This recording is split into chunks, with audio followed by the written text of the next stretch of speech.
You know, I was worried you guys weren't going to have enough time to see the slideshow. I was afraid you just weren't going to. I am so happy to welcome you here today for Donna Jean's celebration of life on behalf of the family. My name is Catherine Cheney Bowman, or Cheney. Been married to Sean for 24 years, and she still called me Cheney because old habits die hard. And today I am Master of Ceremonies. I know that's weird, right? It's really weird. When Donna told me she wanted me to be Master of Ceremonies at her memorial service, I said what you would say. Say what? What is Master of Ceremonies at a memorial service? Been to a lot of them, never heard of that. Heard of a religious person, but not a Master of Ceremonies. So I said, what you would say? What do you think this is going to be, Donna? A roast? Because I thought you wanted to be cremated, and this is going to leave you a few thousand degrees underdone. So she said that what she wanted was for this not to be your traditional memorial service where we were all sad and melancholy. She wanted this to be a happy occasion. She wanted us to share funny stories about her, and there's lots of ammunition. She had a lot of shenanigans, a lot of funny stories, so I'm hoping you'll help me do that. The other thing she shared with me is that she really viewed her life as a passage on a train. And I hope you've had a chance, again, because there was time, to read the program and notice her letter to you. And it talks about her journey on a train. She curated a list because this is a news flash, and I hope I'm not breaking news for you here. I hope this is not a startling revelation at this 11th hour. Donna was a little bit controlling. Micromanager, yeah. So she planned this memorial service. She gave me lots and lots of notes, including curating this list of who she wanted here with her. And it's not because there weren't a lot of people in her life that she cared about. What she wanted to be here with her today were those people who were the passengers on her list that had meant the most to her, that had shared the most critical moments of her life, that had the most meaningful roles to play in her life. So that's what we're going to do today, is share that final journey on her life. Helping me on that journey, of course, are several of you, and I really appreciate you helping me do that.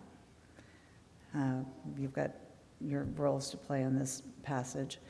I'm also going to do something right now that's going to make it look like a infomercial.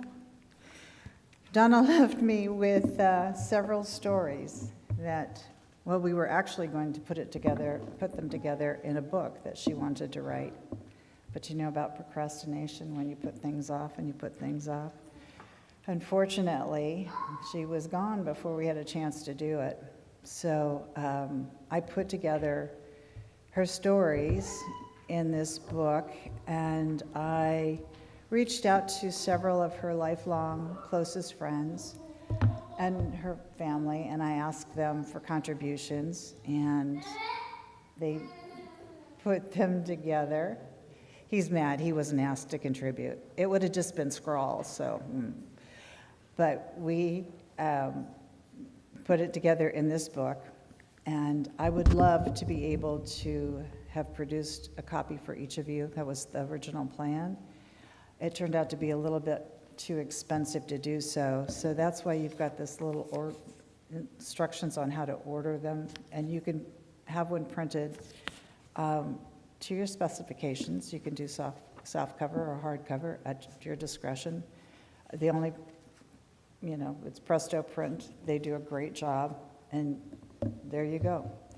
So I hope that there's some sample copies. You can take a look at them. You can read her stories. The stories written by the contributors are beautiful.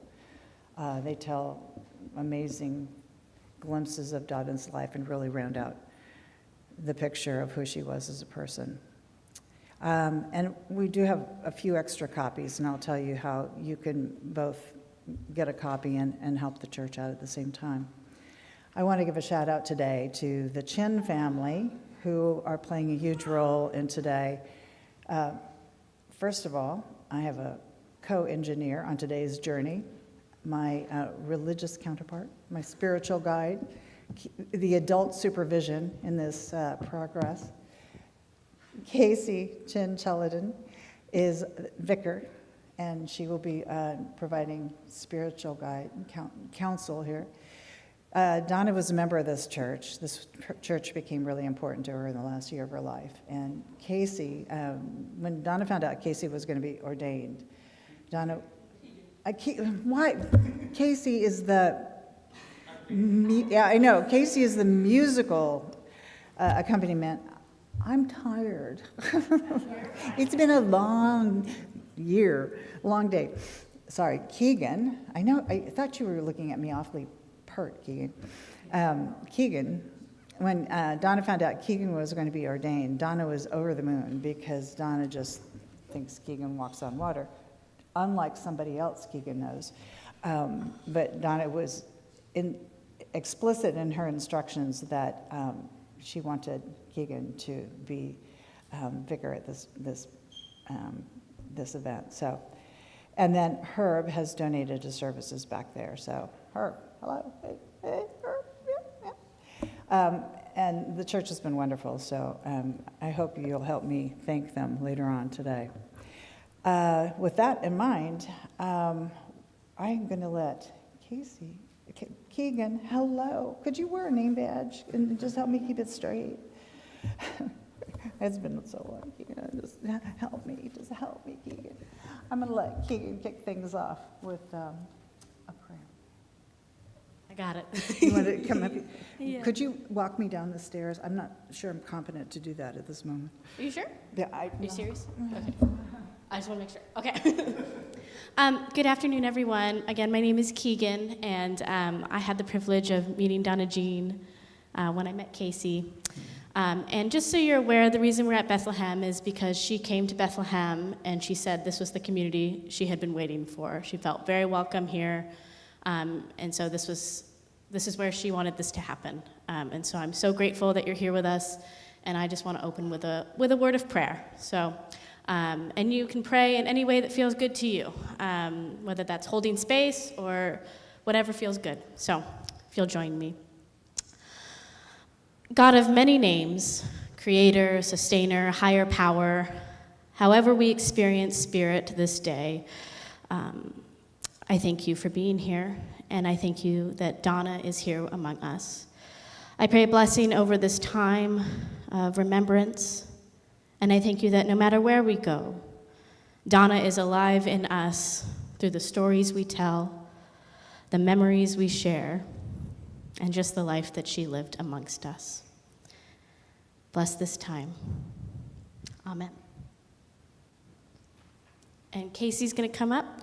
Donna also requested Casey to be our music person. So here he is, being the music person.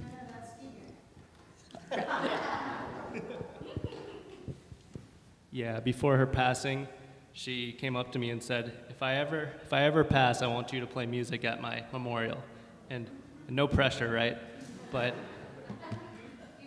yeah, Donna, this is for you. Amazing grace, how sweet the sound that saved a wretch like me. I once was lost, but now I'm found. Was blind, but now I see. 'Twas grace that taught my heart to fear, and grace my fears relieved. How precious did that grace appear the hour I first believed. believed. The Lord hath promised good to me. His word my hope secures. He will my shield and portions be, as long as life endures. When we've been there 10,000 years, bright shining as the sun, we've no less days to sing God's praise than when we first begun. We love you, Donna.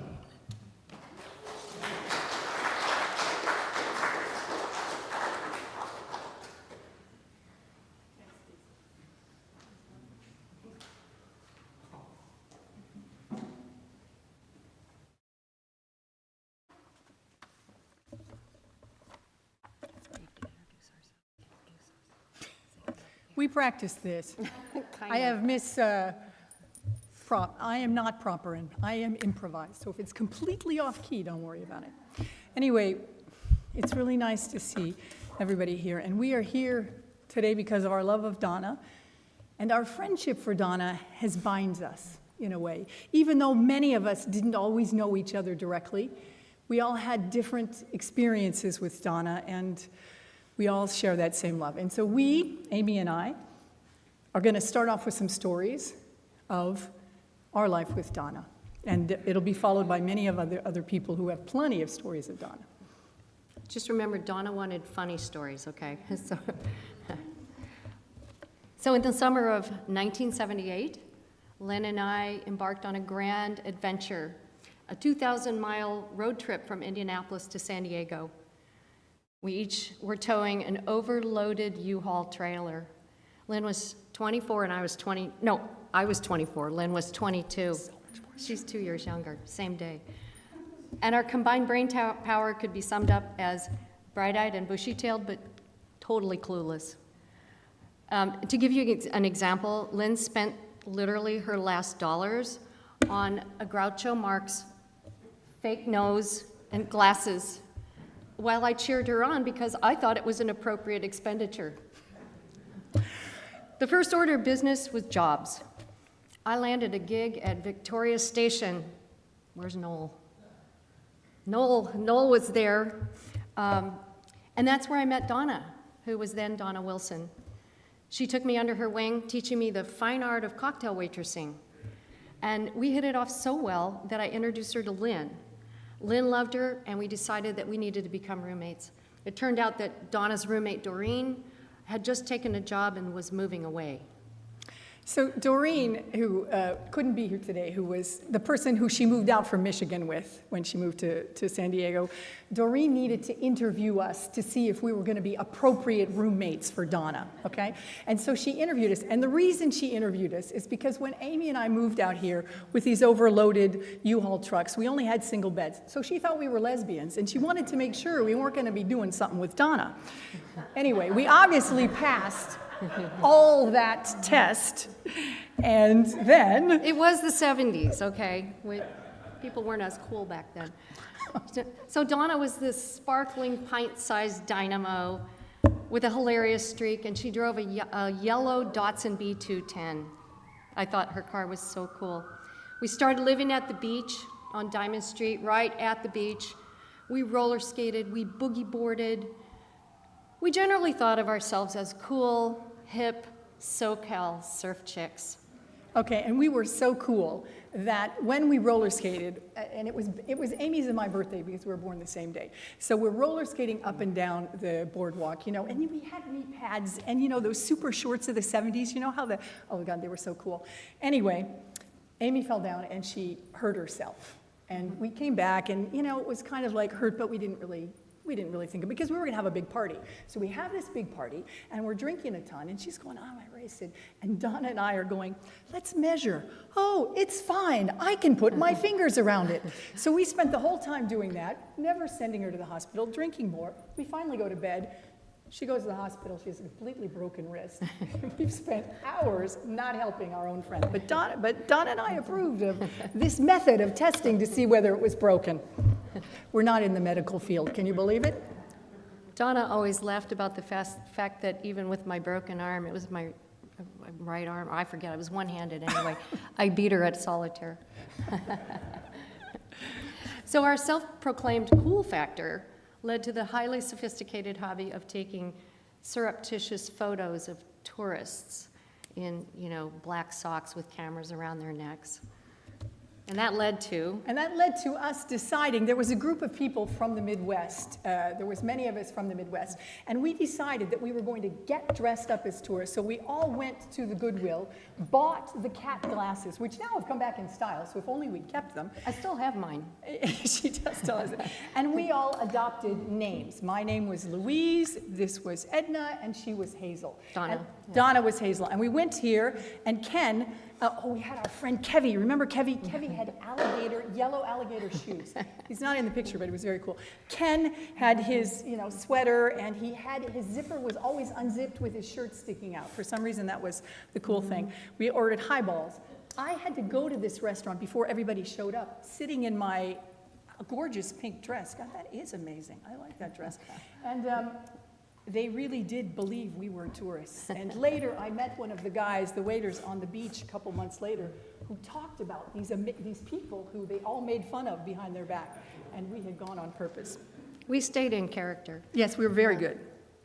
So after getting booted from our beach place for being too loud, we thought we were just enthusiastically spirited. We moved to a house on Foothill Boulevard. We drew straws for rooms, and once again, Donna got the best room. So to celebrate, we painted the kitchen cabinets in literally, I'm not kidding, bright orange, bright yellow, bright green. I think you could see them from outer space. They were so bright. Also, our landlord she gave us back our whole deposit. We did not have to pay for that. So anyway, the thing that's interesting about this is Donna was very cute. As you can see, Donna was adorable. She was magnetic. She was charming. And at this particular house, Olivier, my husband, who was visiting from France, who was my cool French boyfriend at the time, is visiting. And Donna had many people who wanted to be with her. And so she's in her room with one of them, and Olivier is sweeping the porch, as he usually does, and another one of her pretendants. Suitors. Jim's maid, in case anybody knows him. And Olivier literally swept it back out to the street. She's busy and nothing. Next thing on our agenda, perms. Oh yeah, perms. So we had a friend whose cousin was in beauty school. That should have been our first clue. Oh my gosh. So we paid her, I don't know, nothing to get these perms. And oh my gosh, Donna looked adorable. Her hair was perfect. Lynn's was good. It was fine. My hair was completely destroyed. It looked like someone had set it on fire. Janet's laughing because she remembers it. And it was so bad I had to go. I went into a salon and all the hairdressers gathered around me and they said, "What happened?" Anyway, and Lynn remembered that it took 3 years for me to have normal hair again. Oh yeah, that's what I forgot. I have another story. So This was practice. we had so many adventures together, but eventually life took us in different directions. And Donna found this cute little house down in Mission Beach, just off the boardwalk. And one of the best stories, see that dog? That was her dog Sam, the love of her life. She's had 1 million dogs. That dog, she talked about, I think, to the day she died, lived with her in this house. And he was really sneaky. She would come home from work, her bed would be warm, or the couch would be warm, there'd be hair on it, but she would never catch him in the act. She tried a lot. And one day she was out on the boardwalk with neighbors having cocktails, you know, happy hour, and the sun is setting, and pretty soon it's dark, and the lights are on in her house, and she can see her house all lit up. And Sam was sprawled, spread eagle on the couch. But of course, he was off the couch by the time she got back inside. But we laughed about that for years. So Donna, Amy, and I have been friends for a very long time. And when I got married, Donna and Amy participated in my wedding. It'll come up in a second. You'll get to see how beautiful we were. And in Amy's wedding, both Donna and I were in the wedding. In fact, your mother was giving birth to you guys, I think, around that time. That was my wedding. At your wedding, yeah. Yeah, there was... Yeah, you guys were being born when Amy was getting married. I remember it was pretty cool. And I remember attending multiple of Donna's weddings and letting Donna know at the last one that she could count on me for the rest of them. I would be there for every future wedding. I will always come to all of your weddings. I will always come to all your weddings. Yeah. So through all the ups and downs of life, including raising kids and navigating good times and bad, we remain best of friends. Lynn moved to France about 40 years ago, but always made time to come back and visit. And every single visit, without fail, we would take a picture of the three of us together. It was, we have to take our picture, and it was a cherished tradition. And this is one of the last pictures we ever took together. This was at actually Casey and Keegan's wedding. And I have to tell a story that I think you guys, Julia, Raymond, and Kelly, you're going to remember this. So one time we are at dinner at Donna's house in Normal Heights, and all my kids are there, and Donna is a great cook. She cooks lots of great stuff. And so we're sitting there eating dinner, and my child, Alexandra, you guys might remember this, Alexandra says, "Can I have seconds? Can I have some more rice?" And so she serves herself some more rice, and she says, "Excuse me, Donna, I think there's rice in it. I think there's ants in the rice." And Donna goes, "What?" And she runs off, gets the jar of rice, comes back completely full of ants. So we had all just eaten a lot of protein at that particular dinner. And Donna laughed and laughed. You know how she has that enormously infectious laugh? Yeah. She thought that was so funny. We all died of laughter. And all my kids, when they said, "You have to tell the rice story." Last story. This is from 2023. This is such a classic Donna story. Doreen, Donna's friend Doreen, and her husband Joe were here visiting. And so Herb and I, and Doreen and Joe and Donna all had lunch together. And we're sitting in this restaurant. All of a sudden, Donna spots this person across the restaurant. She leaps up, runs across the restaurant. There's this animated conversation. They're hugging. It's a lady. And she comes back, and we find out it's a newscaster. There'd been a flood on her street, and the news crew had come out. And of course, she'd become best friends with this person because they bonded over their love of dogs. She'd invited the lady in to meet her dogs, and now they're best friends. And I think that was just so telling of Donna. She never knew a stranger. It's just one of the countless reasons we loved her. We'll miss hearing her big laugh, her funny stories. Oh, you can read a lot of those funny stories in that book. Her loving, generous, unconditional friendship. And if Donna were here today, this is what she would be saying to all of you. Scholar Jane, God bless you. I love you. I love you guys. Love you.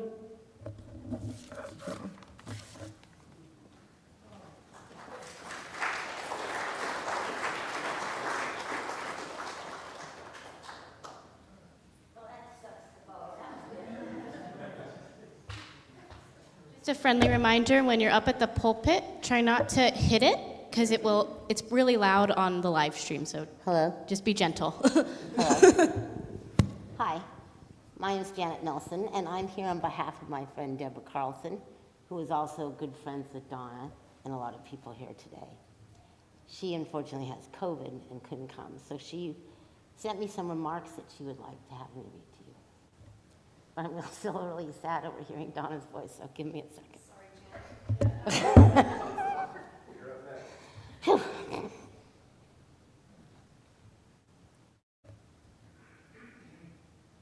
Hello, everyone. I'm Deborah Carlson.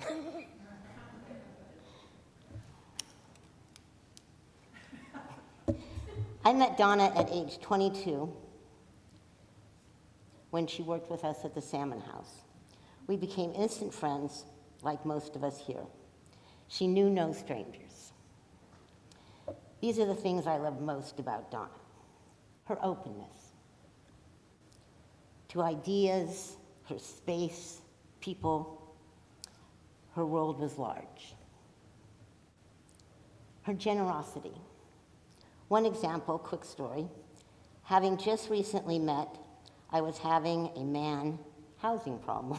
You know Deborah. And she was leaving for a trip. She handed me the keys to her house and the keys to her car with no conditions.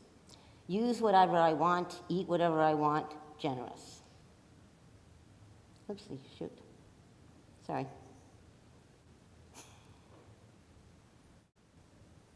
Oh no, here we go.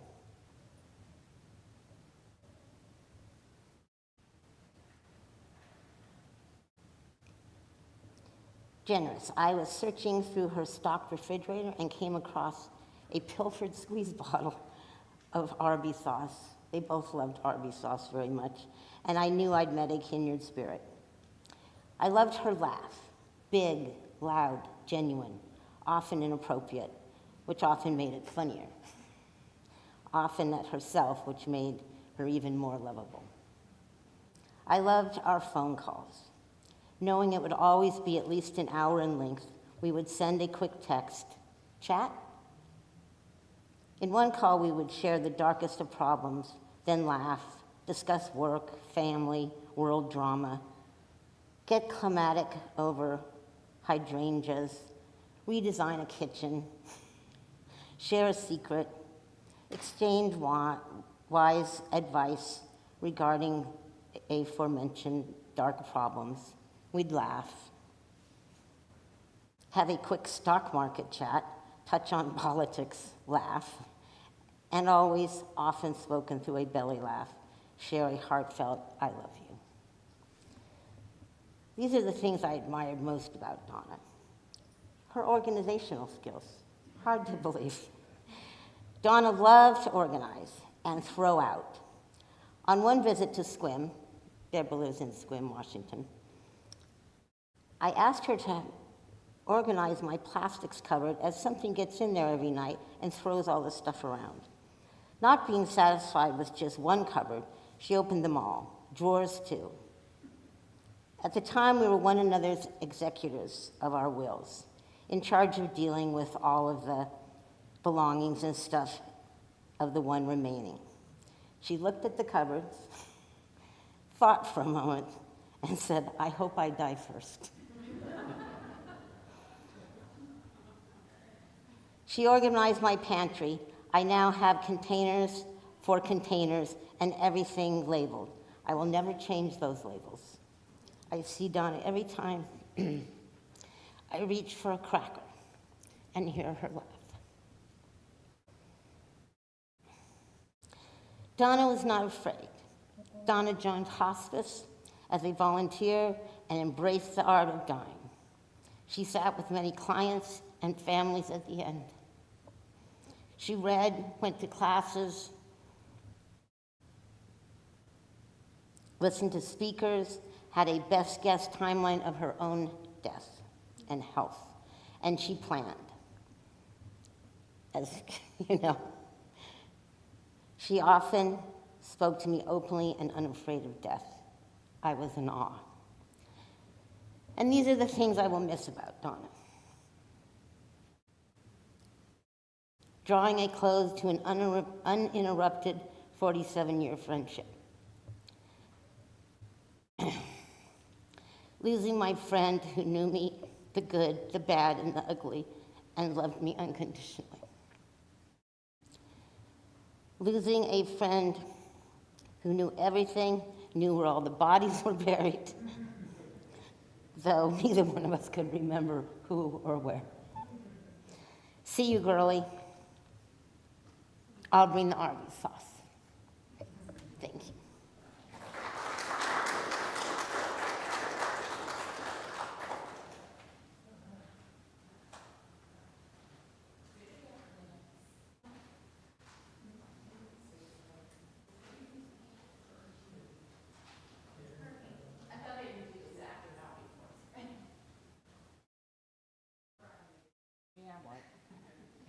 suck at baseball, so there's that. Hi, everybody. This has been a journey. I honestly thought I wouldn't be in this place. All the reminders, the coaching, the bitching, the god-awful binders. I really never thought I'd be here. But Kathy asked me if I wanted to speak today. I'm sorry, it's not my forte, as a rule, to be in front of crowds of any sort. And I really debated about whether this was a good direction for me, if I could do it. But Donna always drilled in my mind, positive, right? Always, always, go positive. So some of our history, to catch you all up. I am Mike's sister, for those of you who don't know me. Mike and Donna were already married when I met Donna, and I moved to San Diego in 1987, and I lived with them for about a month or so. Kurt remembers those days. A couple years down the road, I moved just a few blocks away from Donna, and it was Donna explosion because we were so close in proximity. We were constantly at each other's houses. We became even closer. Obviously, we were sister-in-laws, but we became sisters.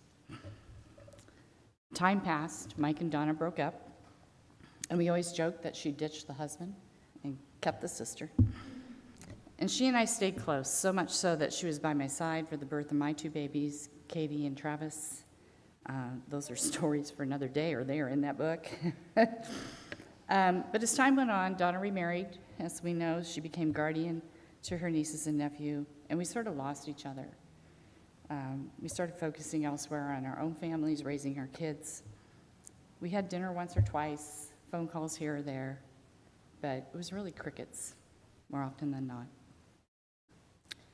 Fast forward to 2019. My husband Kevin was in dire straits. He was in ICU, and there was not a positive prognosis. And that time in my life was so surreal. Couldn't wrap myself around it. So every morning I drove to the hospital and I was on autopilot, parked in the public garage.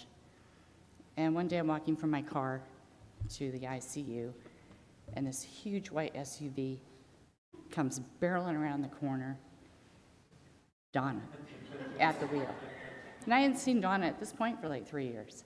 Just, oh. Has anybody ever ridden with Donna in? Okay. So you know why I jumped out of the way in a panic. She parks that car crooked, jumps out of it, comes over, and she just wraps me in a Donna hug. And it was as if no time had passed. So she stayed by my side. She never left until January. And we swore to each other we would never let anything come between us again. And we didn't. So I stand here today because I'm so incredibly proud that she almost ran me over. And I'm even thankful for all those years before. She's always going to be in here. And I love her. Love you, sister. Thank you.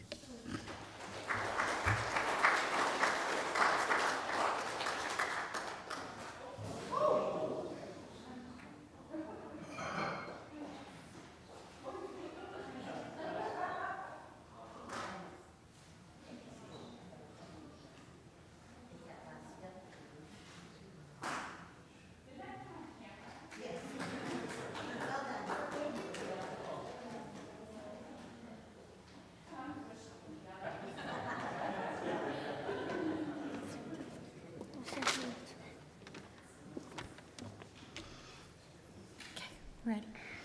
Okay. Once upon a time, an angel held my hand. She wiped away my tears and helped me understand. Our time on earth is brief. There are lessons to be learned.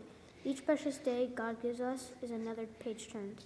Every chapter full of memories, times of joy and tears, triumphs and defeats through every passing year. She loved so unconditionally, always by our side when no one else would listen. In her I would confide.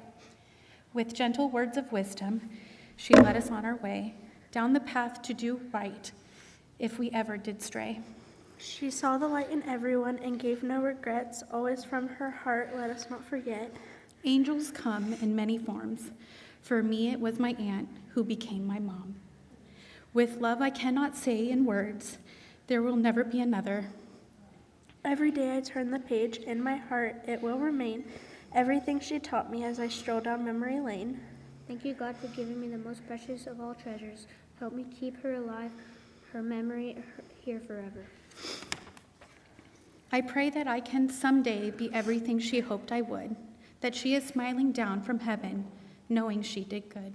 As we gather here today, there's no ending to her story. Another chapter has begun, full of grace and glory. God has called her to his heavenly home, part of his great plan. Although it may be hard, we all must understand. Faith is what we hope for, things we cannot see. She's up there smiling down in her bikini.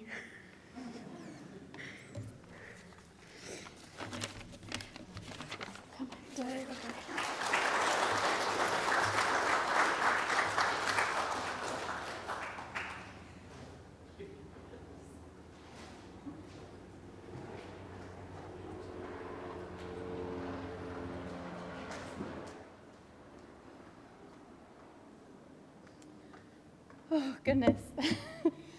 I seriously never thought I would be standing here.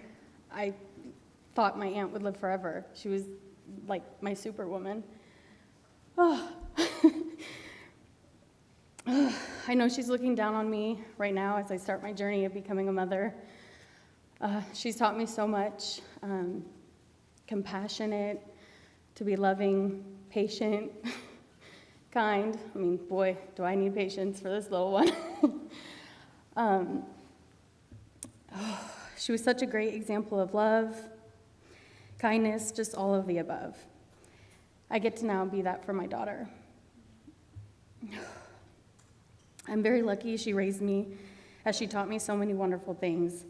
Taught me to be a hardworking woman, to be strong when things get tough. She even taught me to flash my boobs in a 20th floor hotel building. I knew I was in the right place because, damn, she was fun. But one of the most important things she taught me was to live life to the fullest. And I truly do think that's the most important thing that we all need to do, is we'll never know when it's our last time here.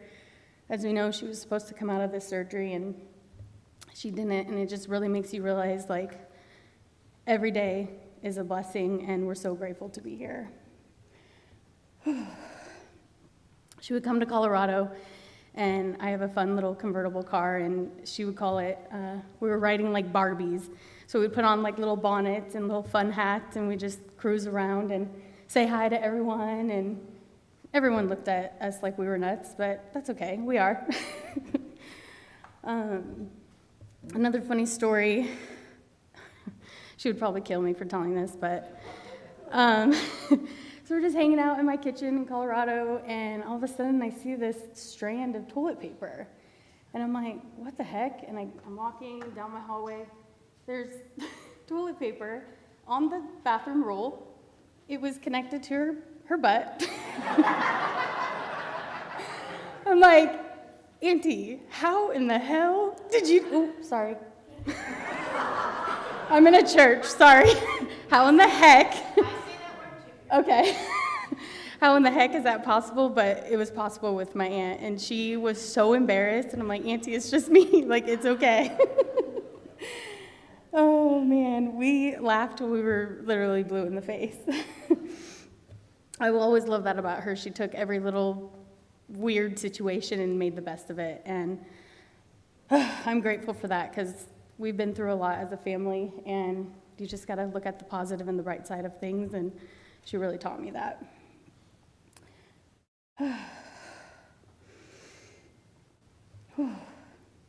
I love you, Auntie, and I always will. Thank you for being the best human. Thank you for taking my brother, myself, and my sister in as your own. And just to leave this with a quote, if I had a flower for every time I thought of you, I could walk in my own garden forever. I love you, Auntie.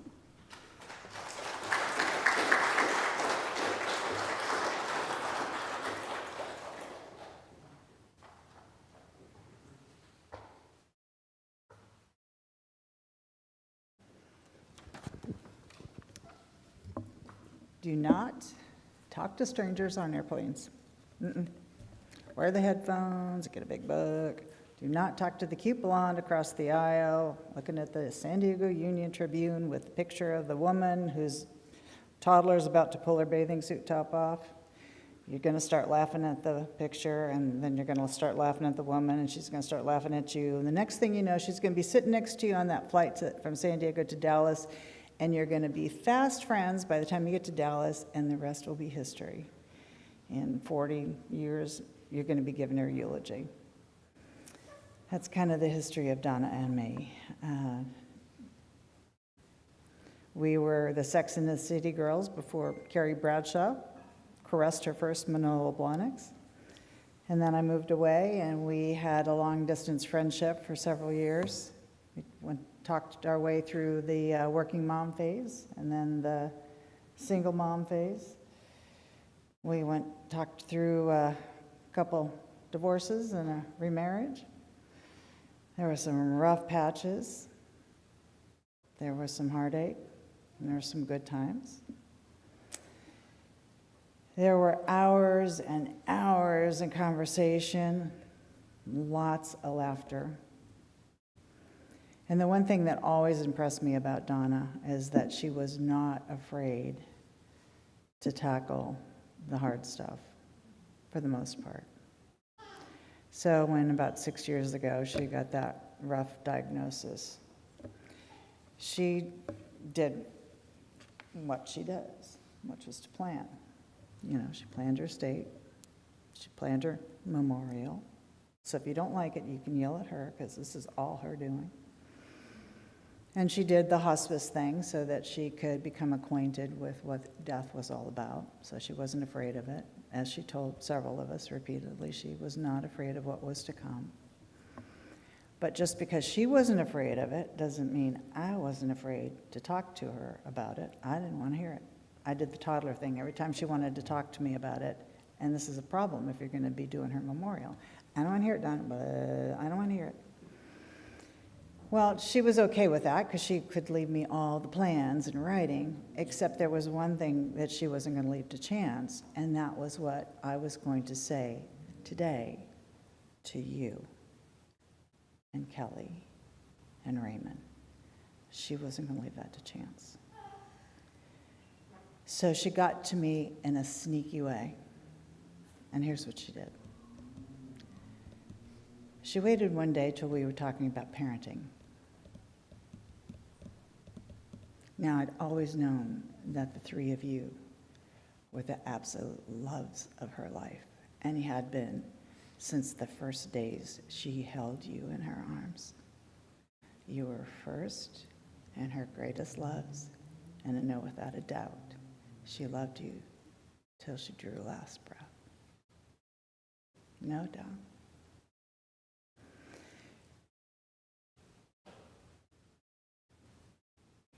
And there came a day when she had that chance to stand up and say, I'll take them, they're mine. Never a moment's hesitation. She claimed you, brought you in her home, and raised you as her own. And the rest is history. And I know Donna, like the rest of us parents, we're kind of cocky and self-assured, and we think, we're going to do it right. We're not going to make the mistakes our parents do. We're smarter than they are. And then reality sinks in, and you make mistakes, and you screw up. And she was well aware that she wasn't the mother and the grandmother that you needed her to be at all times. And it wounded her that she wasn't able to always protect you the way you needed her to. And she knew she didn't always have the right answers. And these were the things she told me that day. And she wanted me to tell you that she wanted you to always remember that she stood up for you and claimed you as her own, even though by birth you were not. She loved you as if she had given birth to you, without a doubt.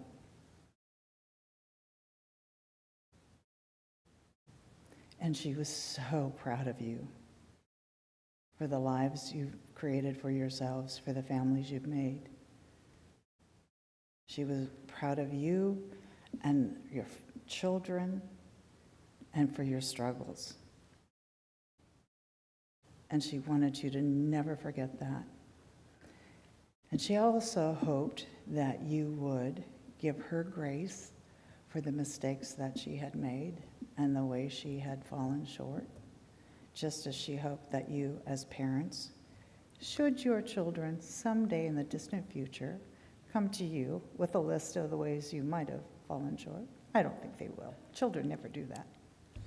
But in case they do, that you'll give yourselves grace, because you're parents and you're human and we make mistakes. And she hoped that would be her advice to you. And she loved you. I'm not always quick on the uptake, and I can sometimes tune things out, but I heard what she was telling you that day, and I knew that controlling Donna Jean was once again taking charge and dictating to me my eulogy. So took notes, and I have good recall. So there you go. It's a message I've carried in my heart for her for over a year. So signed, sealed, and delivered. I know that my job as Master of Ceremonies today was to remind you all of how funny she was and how many shenanigans and antics and lively adventures she was up to. But when I think of Donna Jean, I think of love. And just as she had such incredible love for you, I still feel the love that I have for her and she had for me, and I'm sure you feel the same. It's 7 months to the day that she passed, and it's still, her love is still as present as ever, which makes me think of, well, Scripture. And it's been a long time since I've been in a church for my own spiritual edification, but I do remember that one, 1 John 4:8. You know the one. To know God is to know love. God is love. You may not see her anymore like a stone that slipped beneath the surface of a pond, but her love is like ripples moving forward through time, keeping step with us as we move forward through our lives. Her love keeps track with us, moving forward to the next generation. She can't see that little face, but I think Capri feels her love. And I know she loves Capri.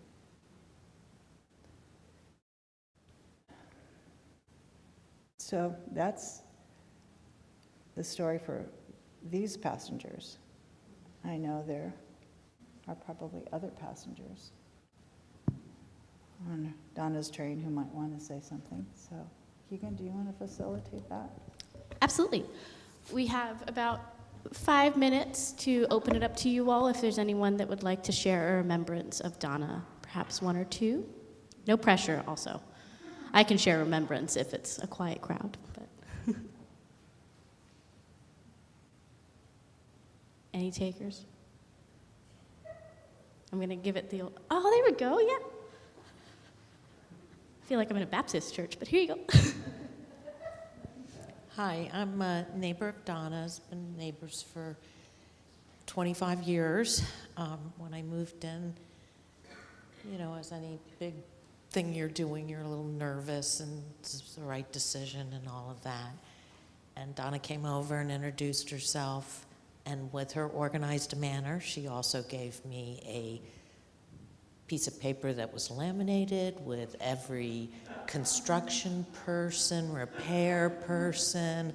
On the other side was every neighbor and their phone number and their partners and their pets and which house they lived in. And, you know, it was the most welcoming thing that she did. And just, you know, to this day, I just loved having her across the street, and how it made our neighborhood, which is this bench right here, a really, really special place. And she was called our block captain.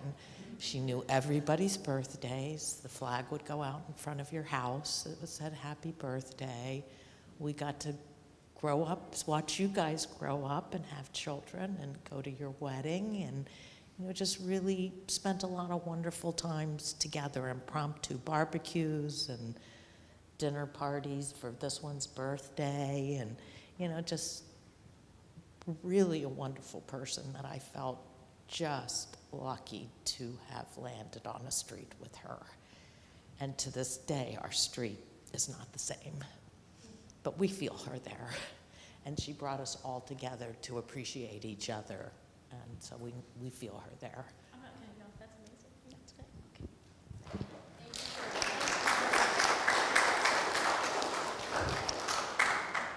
We have time for one more if there's anybody else that feels led. Just kidding. Well, I'll share briefly. So I met Donna Jean, again, through my husband, and I remember the first time that we were introduced to one another. And she says, "Keegan, I hear you're becoming a pastor." And I was like, "Hi." Hi, Donna. Yes, that's true. She's like, what denomination? And denomination is a fancy word for what kind of Christian. And the church that you're in is a part of that denomination. And so I said, "I'm becoming a pastor in the Evangelical Lutheran Church of America." And her eyes just got really wide because she's like, "Evangelical?" And I said, not that one. It's a different one. And from then on, it became a whole conversation about just her work with hospice patients. And she really just became a partner of mine because I was interested in that as well. And so every time, and I work right now as a chaplain, and a chaplain is someone who goes and visits you when you're in the hospital. And so I work on the palliative floor, which includes hospice patients. And every time I go into the room, you kind of have to like wash your hands with gel, which is good. But I think of Donna for just a minute before I go into the room and be with that person. And I hope that they have the peace that she had about that next phase of life. And so that's how I remember Donna. I remember her every day, multiple times a day. So with that, is there anybody else?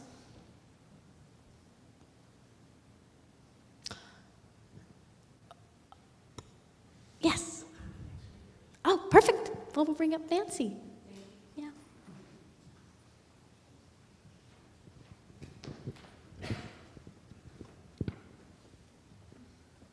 Hello, friends and family. I'm Nancy Harrison, Donna's friend and neighbor. We were crazy dog ladies together. I loved hers, she loved mine, and we loved decorating and flower arranging, and we even shared a handyman sitting over there. But really, the friendship between Donna and me was spiritual. And we met in a book club, a spiritual book club. It's the kind of spiritual book club that saves lives. We have a tradition that we don't refer to this book club by name in public. But if you don't know what I'm talking about, just ask the person next to you, because sitting next to you probably does know. When Donna planned her memorial, she asked me to read something from the book, but she didn't designate what. I'm going to read for you one paragraph that is probably the most famous paragraph in our big book. If we are painstaking about this phase of our development, we will be amazed before we are halfway through. We are going to know a new freedom and a new happiness. We will not regret the past, nor wish to shut the door on it. We will comprehend the word serenity, and we will know peace. No matter how far down the scale we have gone, we will see how our experience can benefit others. That feeling of uselessness and self-pity will disappear. We will lose interest in selfish things and gain interest in our fellows. Self-seeking will slip away. Our whole attitude and outlook upon life will change.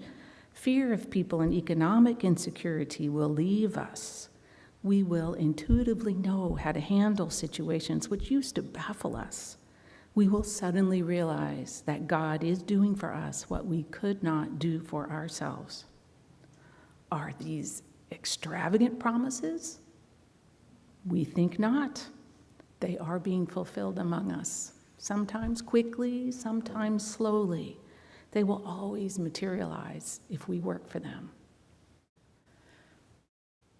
Donna would have told you, the first person to tell you, that this book and our program saved her life. On August 15th, she would have turned 11. We keep track of our time in the program.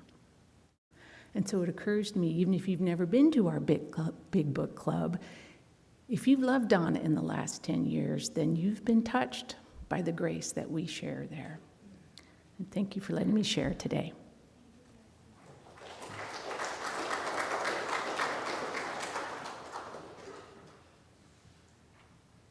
Welcome up, Casey, for our final song. My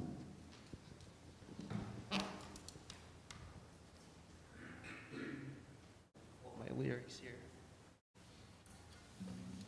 All right, this last song is This Little Light of Mine. And if anybody knows the lyrics, feel free to sing along with me. But yeah, here we go.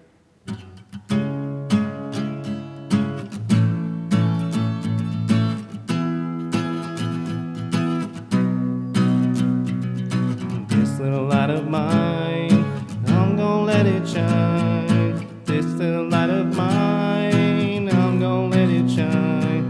This little light of mine, I'm gonna let it shine, let it shine, let it shine, let it shine. Everywhere I go, I'm gonna let it shine. Everywhere I go, I'm gonna let it shine. Everywhere I go, I'm gonna let it shine, let it shine, let it shine, let it shine. And all around the world, I'm gonna let it shine. All around the world, I'm gonna let it shine.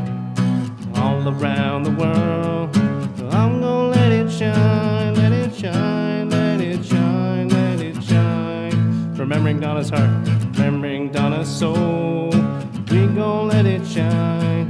Remembering Donna's soul, we gon' let her shine. Remembering Donna's soul, we gon' let her shine, let her shine, let her shine, let her shine. One more time. This little light of mine, I'm gonna let it shine. This little light of mine, I'm gonna let it shine. This little light of mine, I'm gonna let it shine, let it shine, let it shine, let it shine. We love you, Donna.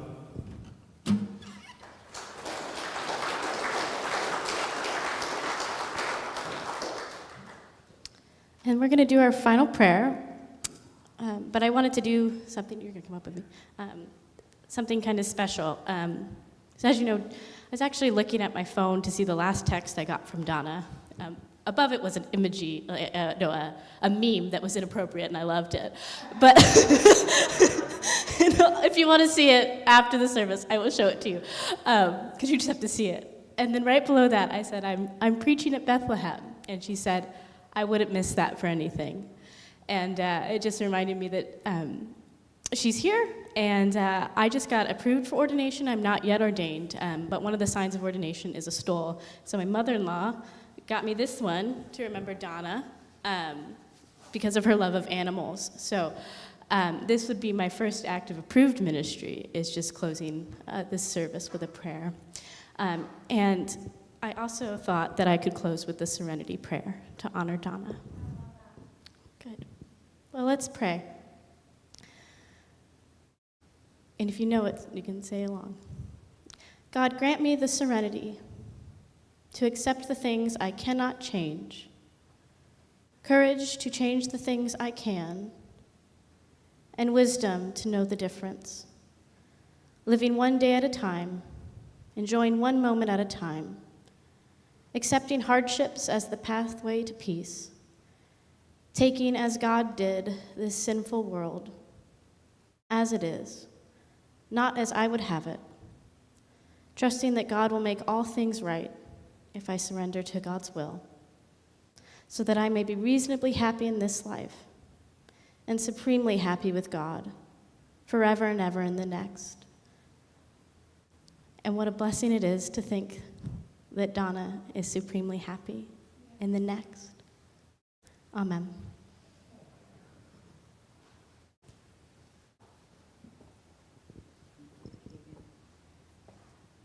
Real quickly, so the family have across the way, is it the family room now? Keegan, is the family room? The family room, okay. Refreshments in the family room for us. I've got a few of the books, if you want them. We've got about 7 or 8 that I will make available for a donation to the church at whatever level you want to give. $10, $20, whatever. The church has made so much available to us today. I'd love to make that available to the church. So with that, this is the final journey on Donna Jean Bellisario's train. All passengers, please disembark. Thank you.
you.